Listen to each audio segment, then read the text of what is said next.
Sir. April నుంచి తెలుగు రాష్ట్రాల్లో sir.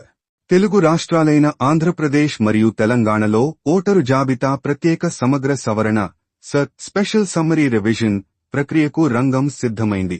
కేంద్ర ఎన్నికల కమిషన్ వర్గాల సమాచారం ప్రకారం ఈ సవరణ ప్రక్రియను ఏప్రిల్ మరియు మే నెలల్లో పూర్తి చేయాలని లక్ష్యంగా పెట్టుకున్నారు. దేశవ్యాప్తంగా వివిధ దశల్లో జరుగుతున్న ఈ ప్రక్రియలో భాగంగా ఇప్పటికే బిహార్ వంటి రాష్ట్రాల్లో తొలి దశ ముగిసింది. ఇప్పుడు మూడో దశలో భాగంగా తెలుగు రాష్ట్రాల్లో ఓటర్ల జాబితాను ప్రక్షాళన చేయనున్నారు. ఇది రాబోయే ఎన్నికల నిర్వహణకు అత్యంత కీలకమైన ముందస్తు చర్యగా పరిగణించబడుతోంది.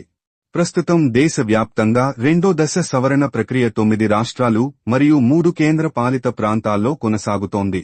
గుజరాత్, తమిళనాడు, ఉత్తరప్రదేశ్, పశ్చిమ బెంగాల్ వంటి పెద్ద రాష్ట్రాల్లో ఈ ప్రక్రియ ఇప్పటికే తుది దశకు చేరుకుంది. ఈ రాష్ట్రాల్లో ప్రక్రియ ముగిసిన వెంటనే ఎన్నికల కమిషన్ తన దృష్టిని ఆంధ్రప్రదేశ్ మరియు తెలంగాణ వైపు మళ్లించనుంది. ఈ సమగ్ర సవరణలో భాగంగా కొత్త ఓటర్ల నమోదు, మరణించిన వారి పేర్ల తొలగింపు, చిరునామా మార్పులు మరియు తప్పుల సరిదిద్దడం వంటి పనులను బూత్ స్థాయి అధికారులు BLO చేపట్టనున్నారు. ఓటరు జాబితా సవరణ అనేది ప్రజాస్వామ్యంలో అత్యంత ముఖ్యమైన ఘట్టం.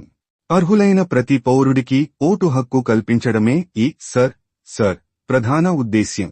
18 ఏళ్లు నిండిన యువత కొత్తగా ఓటు హక్కు కోసం దరఖాస్తు చేసుకోవడానికి ఇది ఒక మంచి అవకాశం. ముఖ్యంగా ఏపీ, తెలంగాణలో రాజకీయ సమీకరణలు వేగంగా మారుతున్న తరుణంలో ఈ ఓటరు జాబితా సవరణ రాజకీయ పార్టీలకు కూడా కీలకంగా మారింది. ఏప్రిల్, మే నెలల్లో జరిగే ఈ ప్రక్రియలో ప్రజలు చురుగ్గా పాల్గొని తమ ఓటు హక్కును భద్రపరుచుకోవాలని అధికారులు సూచిస్తున్నారు.